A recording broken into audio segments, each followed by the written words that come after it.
बिस्मिल्लाहिर्रहमानिर्रहीम। अस्सलामुअलैकुम। Welcome to Arif MD CAT lectures.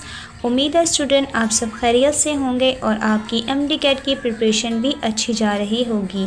So student, आज की वीडियो में आपको एक गुड न्यूज़ देनी है कि आरिफ एमडी कैट लेक्चर 2026 के लेक्चर सीरीज़ का आगाज़ करने जा रहा है। सो अगर आप इस लेक्चर सीरीज़ का पार्ट बनना चाहते हैं, so without wasting any time आप बिल्कुल फ्री ऑफ कॉस्ट इस लेक्चर सीरीज़ का पार्ट बन सकते हैं। उसके लिए आपको क्या करना है, आज ही आरिफ एमडी कैट लेक्चर को सब्सक्राइब करें ताकि आने वाली वीडियो का नोटिफिकेशन आपको ऑन टाइम रिसीव हो। शेयर करें और सब्सक्राइब करें। आज की वीडियो में हम केमिस्ट्री के बहुत ही important chapter the atomic structure को डिस्कस करेंगे। हम इसके फर्स्ट 25 MCQs को सॉल्व करेंगे with discussion and solution. So video में आगे बढ़ने से पहले आपसे रिक्वेस्ट है कि अगर आप चैनल पर नए हैं तो चैनल को लाइक करें, शेयर करें एंड सब्सक्राइब करें। इसी तरह आपके पास चैप्टर वाइज MCQs आते जाएंगे, सो आप वॉच करते जाइएगा। इस तरह से आपकी 2 मंथ्स में बहुत अच्छी प्रिपरेशन हो जाएगी। जब कोई MCQs मैं रीड करूँ, उसके ऑप्शंस क्लिक करूँ, तब मैं आपको 1 मिनट दूंगा ताकि आप उसके लिए थिंक करें और कमेंट सेक्शन में उसका आंसर लिखें। इस पार्टिसिपेशन से क्या होगा, आप मेंटली प्रिपेयर होंगे कि एग्ज़ाम में आपको क्या क्या चीज़ें फेस करनी पड़ती हैं और आप अपना सेल्फ इवैल्यूएशन करेंगे कि आपको कौन सी चीज़ें आती हैं और कौन सी चीज़ें नहीं। सो इस तरह से आपको अपने वीक एरियाज़ का पता चलेगा, देन आप उन पर काम करेंगे तो इंशाल्लाह आप अपने आप को इम्प्रूव कर लेंगे। सो आइए हम अपनी वीडियो को स्टार्ट करते हैं। First MCQ is Lyman series lie in. Lyman series हमारे पास कहाँ लाई करती है? ऑप्शन ए में लिखा है हमारे पास UV region. UV region mean ultraviolet region. D में लिखा है विजिबल रीजन। सी में लिखा है infrared region and then microwave region. ये हमारे पास लाइमन सीरीज़ जो हैं, ये हमारे पास सीरीज़ जो होती हैं वो 5 होती हैं। पहले यहाँ पे आपको सीरीज़ के नेम बता दूँ। फर्स्ट होती है Lyman series, then Balmer series, Balmer series. Third में हमारे पास होती है पश्चिम सीरीज़। फोर्थ पे है bracket, bracket series and fifth पे होती है पी-फंड सीरीज़, पी-फंड सीरीज़। अब आपने ये याद रखना है कि ये जो हमारे पास 5 सीरीज़ हैं, इनका यह सीक्वेंस याद रखना है। पहले पे Lyman, then Balmer, then Paschen, then bracket and then Pfund series.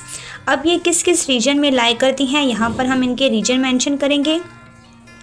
Lyman series जो हमारे पास होती हैं वो लाई करती हैं UV region. UV region mean ultraviolet region. Balmer series जो हमारे पास होती हैं वो विजिबल रीजन में लाई करती हैं। और ये जो तीनों हैं ये हमारे पास कहाँ लाई करती हैं? Same infrared reason, infrared reason, जिन्हें हम IR रीजन भी कहते हैं। सो अब आप कमेंट सेक्शन में इसका आंसर लिखें कि इस डेटा के हिसाब से इस MCQs का करेक्ट ऑप्शन क्या है। Lyman series lie in UV region. UV region mean ultraviolet region. It's mean MCQs number 1 का करेक्ट आंसर क्या है? A, that is UV region mean ultraviolet region. Second MCQs है हमारे पास पी-फंड F orbital has maximum number of electron. F orbital में हमारे पास मैक्सिमम नंबर ऑफ इलेक्ट्रॉन कितने होते हैं? सो आइए मैं आपको बताऊं। हमारे पास जो ऑर्बिटल्स होते हैं, ऑर्बिटल्स वी हैव 4 ऑर्बिटल्स, ठीक है। और वो 4 कौन से होते हैं? S, P, D and F। S, P, D and F। S में हमारे पास 2 इलेक्ट्रॉन होते हैं, P में हमारे पास 6 होते हैं, D में हमारे पास 5 इलेक्ट्रॉन होते हैं, F में हमारे पास कितने होते हैं? 14। कैसे देखें, S के अंदर हमारे पास एक ऑर्बिटल होता है, S ऑर्बिटल में हमारे पास 2 इलेक्ट्रॉन हो गए और D में हमारे पास जो होते हैं वो 6 होते हैं। इस तरह से फिलिंग की जाती है, अपोजिट फिल करते हैं हम। एंड देन D में हमारे पास 5 डीजेनरेट ऑर्बिटल्स होते हैं और इलेक्ट्रॉन कितने होते हैं? इलेक्ट्रॉन 10 होते हैं। F में हमारे पास 14 इलेक्ट्रॉन होते हैं। इसका मतलब हमारे पास कितने डीजेनरेट ऑर्बिटल्स होंगे?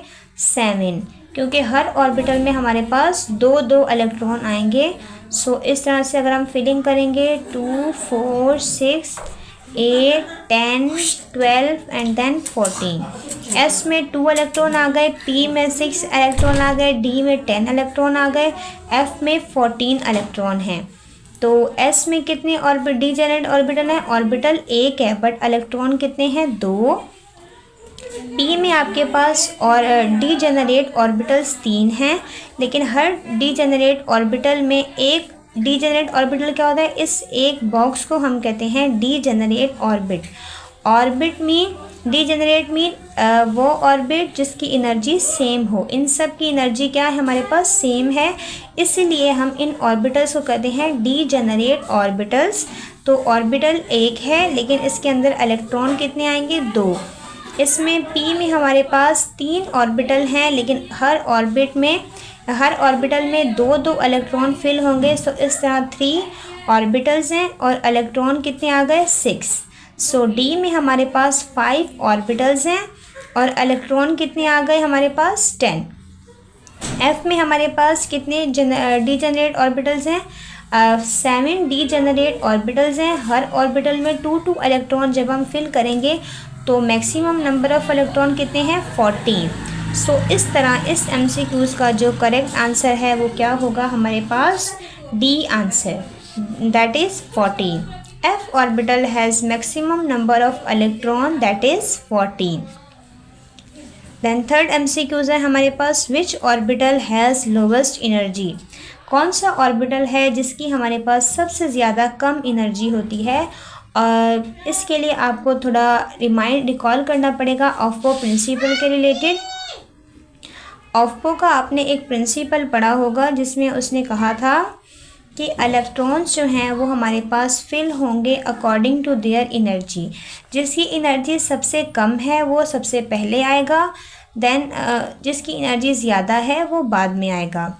सो इसके लिए हम एक सीक्वेंस भी याद करते हैं, जैसे कि 1s 2s 2p 3s 3p 3d 4s 4p 4d 4f। इस तरह से अगर आप सीक्वेंस बनाएंगे तो आपको इजी होगा आइडेंटिफाई करने में। अब आप क्या करेंगे? इसे कट लगाएंगे लाइक दैट, सी।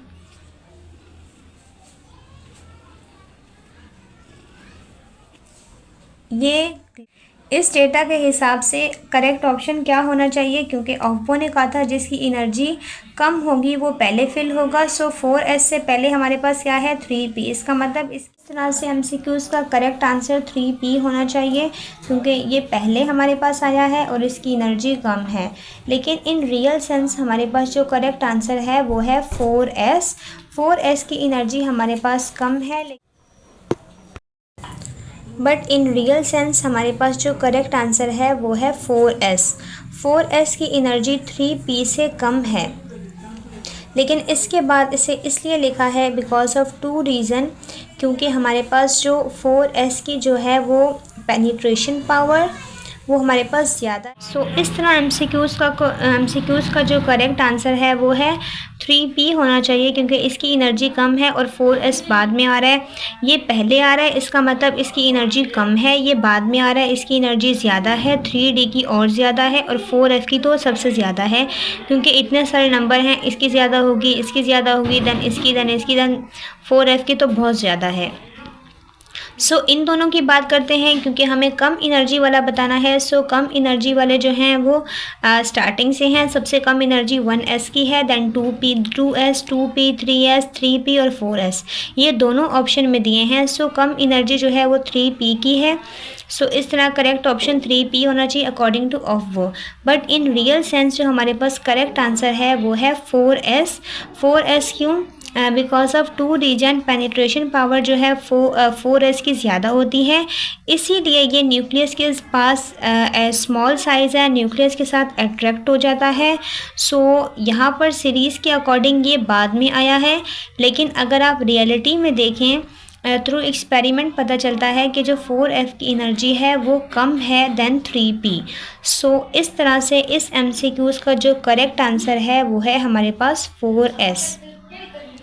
आपने इस MCQs को याद कर लेना है, रट लें, क्योंकि ये MCQs पेपर में बहुत दफ़ा आया है और बच्चे कंफ्यूज हो जाते हैं कि ऑफो प्रिंसिपल के अकॉर्डिंग 3p की एनर्जी कम है, सो ये करेक्ट आंसर होगा, लेकिन ये करेक्ट आंसर नहीं है स्टूडेंट। करेक्ट आंसर हमारे पास 4s है। सो आपने इस MCQs को अच्छे से देख लें और याद कर लें कि अगर ऑप्शन में 3p और 4s एक साथ दिया जाए, सो करेक्ट आंसर क्या होगा, 4s। नेक्स्ट MCQs है MCQs नंबर 4। आगे रीड करते हैं। The mass of electron is, electron का मास हमारे पास क्या होता है, ये एक एग्जैक्ट वैल्यू होती है, आप इसे याद। 4 MCQs है हमारे पास। The mass of electron is, electron का मास जो होता है वो हमारे पास एक फ़िक्स होता है, इसकी वैल्यू आप याद कर लें। पहला है 1.602 एक्सपोनेंट -10, 1.602 एक्सपोनेंट -19 kg सबके साथ लगा हुआ है। देन सी में लिखा हुआ है 19.1, 9.109 एक्सपोनेंट -31। सो हमारे पास जो मास ऑफ इलेक्ट्रॉन है वो है 9.109 एक्सपोनेंट -31 kg। सो ये करेक्ट आंसर है। आप इस वैल्यू को अच्छे से याद कर लें क्योंकि ये फिक्स है। MCQs है हमारे पास MCQs नंबर 5। आइए रीड करते हैं। Shape of N orbital is determined by, कि ऑर्बिटल की जो शेप है वो हमें किस तरह से पता चलती है। Number 1 spin quantum number, number B पे लिखा है अजीमुथल क्वांटम नंबर, सी पे लिखा है magnetic quantum number, then principal quantum number. हमारे पास 4 क्वांटम नंबर्स होते हैं। तो क्वांटम नंबर होते क्या हैं, जो भी किसी भी एटम की शेप, साइज़ या पोजीशन, ओरिएंटेशन, स्पिन वगैरह के बारे में बताएं, उसे हम कहते हैं क्वांटम नंबर। और हमारे पास क्वांटम नंबर 4 होते हैं। स्पिन क्वांटम नंबर हमें स्पिन के MCQs नंबर 5 में हमसे शेप के रिलेटेड पूछा गया है, तो जो क्वांटम नंबर वो हमें शेप के बारे में बताता है वो हमारे पास है अजीमुथल क्वांटम नंबर। इस MCQs का ऑप्शन नंबर बी करेक्ट है। स्पिन क्वांटम नंबर हमें स्पिन के रिलेटेड बताता है कि हमारे पास जो इलेक्ट्रॉन है वो अपोजिट पोजीशन में फिल होते हैं, एक की डायरेक्शन अगर अपसाइड है तो दूसरे की डायरेक्शन डाउनवर्ड होगी। और प्रिंसिपल क्वांटम नंबर हमें साइज़ के बारे में बताता है। अजीमुथल क्वांटम नंबर जो है वो हमें शेप के बारे में बताता है, जैसे कि S P D F है। जो S है वो स्फेरिकल होगा, P जो है वो डम्बल शेप, दैन ये D double dumbbell shape, F की जो शेप होती है वो कॉम्प्लेक्स होती है। इस तरह इस MCQs का जो करेक्ट ऑप्शन है वो है option number B azimuthal quantum number. MCQs number 6 देखें। The number of orbital in d subshell is, orbitals की बात हो रही है तो पहले समझते हैं। ऑर्बिटल हमारे पास 4 हैं, S P D and F। S P D and F हमारे पास ऑर्बिटल हैं। इन ऑर्बिटल के अंदर भी हमारे पास कुछ सबशेल्स होते हैं जिनके अंदर इलेक्ट्रॉन जाके फिल होते हैं। जैसे कि आप सपोज़ करें ये आपका घर है, घर के अंदर आपके पास रूम्स होते हैं जो कि हर एक को अलॉट किया जाता है कि ये आपका रूम है, ये आपके पेरेंट्स का रूम है, या आपके सिबलिंग्स का रूम है, ये गेस्ट रूम है। बिल्कुल इसी तरह S P D F जो है वो एज अ होम है, ये हमारे पास ऑर्बिटल्स होते हैं। इन ऑर्बिटल के अंदर भी आपके पास क्या होते हैं, सबशेल्स होते हैं जिनके अंदर इलेक्ट्रॉन क्या करते हैं, रिज़ाइड करते हैं, रहते हैं। तो S के अंदर हमारे पास एक सबशेल होता है, और P के अंदर 3 सबशेल होते हैं, D के अंदर हमारे पास 5 सबशेल होते हैं, 7 के अंदर F के अंदर 7 सबशेल होते हैं, और एक सबशेल के अंदर हमारे पास 2 इलेक्ट्रॉन्स होते हैं। इस तरह S के अंदर एक सबशेल है और इलेक्ट्रॉन कितने हैं, 2। P के अंदर हमारे पास 3 सबशेल्स हैं लेकिन इलेक्ट्रॉन कितने होते हैं, 6। और P के अंदर 5 सबशेल्स हैं लेकिन इलेक्ट्रॉन कितने होंगे, 10, क्योंकि एक सबशेल के अंदर हमारे पास कितने इलेक्ट्रॉन होते हैं, 2। और F के अंदर 7 सबशेल्स हैं, तो इस तरह हमारे पास इसके अंदर इलेक्ट्रॉन कितने होंगे, 14। इस तरह इस MCQs का जो करेक्ट ऑप्शन है वो है हमारे पास करेक्ट ऑप्शन है हमारे पास D के बारे में पूछा है। तो D के अंदर देखें सबशेल कितने हैं, 5, लेकिन इलेक्ट्रॉन कितने हैं, 10। तो करेक्ट ऑप्शन है D जो कि है 5। The number of orbital in D orbital is 5। Then MCQs number 7 है। The orbital which can accommodate a maximum number of 10 electron is, हमें उस ऑर्बिटल के बारे में बताना है जिसमें मैक्सिमम 10 इलेक्ट्रॉन आते हैं। तो अभी हमने डिस्कस किया कि हमारे पास वो ऑर्बिटल है D जिसके अंदर सबशेल तो 5 हैं लेकिन इलेक्ट्रॉन कितने हैं, 10। इस तरह इस MCQs का करेक्ट ऑप्शन है D जो कि है ऑर्बिटल डी। उसके अंदर हमारे पास सब शेल 5 होते हैं, लेकिन मैक्सिमम नंबर ऑफ़ इलेक्ट्रॉन कितने होते हैं? 10। देन है MCQs number 8, the amount of energy release from when an atom is added to an atom in an gaseous state is called. हमें उस अमाउंट ऑफ एनर्जी को क्या कहते हैं जब जो रिलीज़ होती है जब कोई एटम आकर अटैच हो। फॉर एग्ज़ाम्पल ये हमारे पास एक एटम है सोडियम का, जब इसके साथ आकर क्लोरीन को अटैच करेंगे तो ये NaCl बनेगा। जब ये NaCl आपस में आकर अटैच होंगे इस तरह से NaCl, तो कुछ अमाउंट ऑफ एनर्जी जो है वो रिलीज़ होगी, एनर्जी जो है वो हमारे पास क्या होगी? रिलीज़ होगी। तो इस अमाउंट ऑफ एनर्जी को हम क्या कहते हैं? वो क्या नाम देते हैं? तो वो अमाउंट ऑफ एनर्जी हमारे पास होती है electron affinity. Electron affinity is the amount of energy release जब कोई भी इलेक्ट्रॉन आकर ऐड होता है किसी एटम के साथ गैसियस स्टेट में, तो वो एनर्जी है इलेक्ट्रॉन एफिनिटी। सो इस तरह MCQs नंबर 8 का करेक्ट आंसर है बी, इलेक्ट्रॉन एफिनिटी। नेक्स्ट है MCQs number 9, which element will lose electron most easily. वो कौन सा एलिमेंट है जो अपना इलेक्ट्रॉन ईजीली लॉस कर देता है? ऑप्शन ए में है हमारे पास बोरोन, बी में है फ्लोरीन, 3 में लिखा हुआ है हमारे पास क्लोरीन, देन है पोटेशियम। सो स्टूडेंट्स हमारे पास जो 1A और 1B के एलिमेंट होते हैं वो इजीली अपना इलेक्ट्रॉन लूज़ कर देते हैं। सो इस तरह हमारे पास जो पोटेशियम है ये 1A से बिलोंग करता है। सो इस तरह 1A ग्रुप का जो एलिमेंट है वो इजीली इलेक्ट्रॉन को लूज़ कर देता है। सो करेक्ट ऑप्शन है हमारे पास डी, पोटेशियम। MCQs नंबर 10 है, an alpha particle is are. Alpha particle क्या है? न्यूट्रॉन है, प्रोटॉन है, हीलियम न्यूक्लियाई है, इलेक्ट्रॉन है। अल्फ़ा पार्टिकल जो है हमारे पास बिल्कुल सिमिलर टू हीलियम न्यूक्लियाई होता है, क्योंकि अल्फ़ा पार्टिकल का भी जो एटॉमिक नंबर है वो 2 है और मास 4 है, बिल्कुल हीलियम न्यूक्लियाई की तरह उसका भी एटॉमिक नंबर 2 है और मास नंबर 4। सो MCQs नंबर 10 का जो करेक्ट आंसर है वो है सी, हीलियम न्यूक्लियाई।